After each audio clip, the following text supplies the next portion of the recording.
So hi everybody, welcome to the channel. Today we are talking about chest physiotherapy.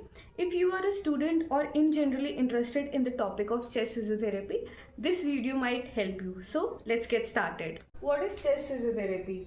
What does it mean? So it is the group of interventions which improve respiratory efficiency, which improves the respiratory work or respiratory mechanics. Those are the interventions which are used in chest physiotherapy.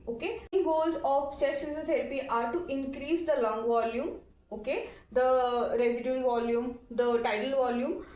Second one is to decrease the work of breathing, the muscles used during the breathing, the efficiency of the breathing is improved.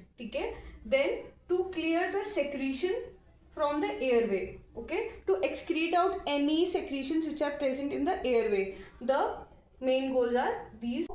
Who needs chest physiotherapy? What are the indications of the chest physiotherapy basically? So first one is bedridden patient or wheelchair bound patient. So the lung volumes are affected in these patients, so chest physiotherapy is needed in these patients. Mechanically ventilated patients. So in mechanically ventilated patients, already they are on the life support. It also has some ill effects on the respiratory system of the patient. So chest physiotherapy is needed in these patients. Obstructive or restrictive pulmonary disease, neuromuscular disorder or myopathies, because the respiratory system is also affected in neuromuscular disorders. In patients with decreased coughing or swallowing reflex, because the secretions is stagnant, they are there if the swallowing or the coughing reflex is poor. So chest physiotherapy is needed in these patients. Post-operative cases with decreased deep breathing, we have to teach them the breathing in post-operative patients. So chest physiotherapy is needed in these conditions or these patients. What are the conditions in which we have to use the chest physiotherapy? With precaution, so the first condition is fractured ribs, and the second one is spinal injury, because ribs and spine are in proximity with our vital organs such as heart and lungs. So chest physiotherapy can be given but with precautions. So what are the contraindications of chest physiotherapy when not to perform chest physiotherapy? The first condition is acute asthma. It can worsen the asthma if we give chest physiotherapy in acute phase, In recent heart attack, already it can complicate the rhythm. It can cause arrhythmias, the abnormal rhythms of the heart. So chest physiotherapy should be avoided. It is a contraindication in this condition. Active bleeding or hemorrhagic conditions, it can worsen the bleeding. Then pulmonary embolism, as the name suggests, it is the emboli which is present in the pulmonary system, respiratory system, by dislodging the emboli further in the circulation. So chest physiotherapy should be avoided in pulmonary embolism. Then flail chest, unstable fracture of the ribs, so it should be avoided in flail chest also, because it can cause further damage to the lungs. Then pulmonary tuberculosis in active condition, in later stages in pulmonary tuberculosis, chest physiotherapy can be given, but in active case it should be avoided because it can cause further fibrosis of the lungs. What are the techniques used in chest physiotherapy? So the techniques are positioning, relaxation technique, deep breathing exercises. There are various exercises which are taught to the patient according to their conditions. So we will talk about the techniques in other videos in details. For now, I am just telling you the names. So the forced expiratory technique, coughing to excrete out the secretions present in the respiratory system. In postural drainage, certain positions are used for the drainage of the secretion. Percussion, it is a manual technique. Vibration and shaking, both can be done manually. And are the complication of chest physiotherapy. So the first complication is vomiting. So patient can regurgitate the feed which is given to the patient. So what can we do to avoid this complication? regulate the timing of feeding according to the PT session. Okay, either it could be 1 hour before the chest physiotherapy or 1 hour later the chest physiotherapy given. Okay, so the second one is cardiac arrhythmia. To avoid this, monitor the ECG.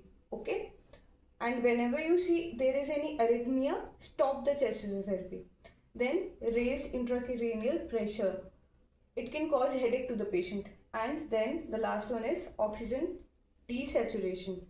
Okay, so monitor the SpO2 probe or on the monitor. Okay, and if there is any kind of desaturation, stop the chest physiotherapy. Expected improvement seen after the session of chest physiotherapy. So the first improvement seen is improved breath sound. That means during the breathing there will be no abnormal breath sound present.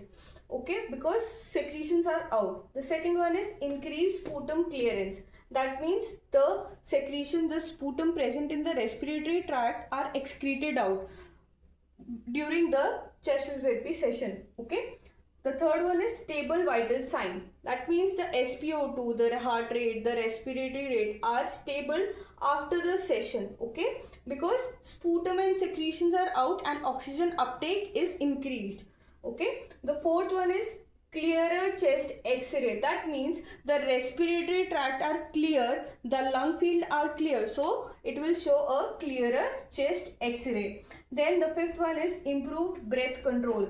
That means when the oxygen uptake is good and the ventilation is improved, so the patient will have a better control on the breathing. Okay, so there will be a improved breath control after chest physiotherapy session. Then the sixth one is increased oxygen saturation. As I explained before, when there is breath sound improved and breath control improved, the oxygen uptake will increase, which will lead to oxygen saturation, which is increased. Okay, we talked about the expected improvement, but now we'll talk about the signs of respiratory distress. Okay, which can be seen during the chest physiotherapy session or otherwise also. So the first sign is color change. That means the bluish coloration, which is called cyanosis. If that is seen during the session, we should stop the session. Okay, and improve the oxygenation of the patient. Then the second one is increased respiratory rate. Okay,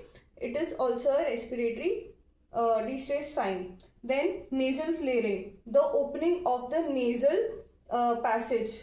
Okay, then grunting. Grunting is a sound which is produced in the throat. Okay, it is an abnormal sound. So it is also a sign of respiratory distress. Then shoulder elevation. That means the accessory muscles of the respiration are used. So it is a sign of respiratory distress. Then wheezing is an abnormal sound which is present when there is any obstruction in the respiratory tract. Sweating is generally seen in anxious patients. So it is a sign of respiratory distress also. So I have talked about the chest physiotherapy in a general sense. I hope this video helps you. If you have further queries or further questions from this video, kindly let me know in the comments. If this video helped you, please consider subscribing, leave a like, and see you in the next one. Bye.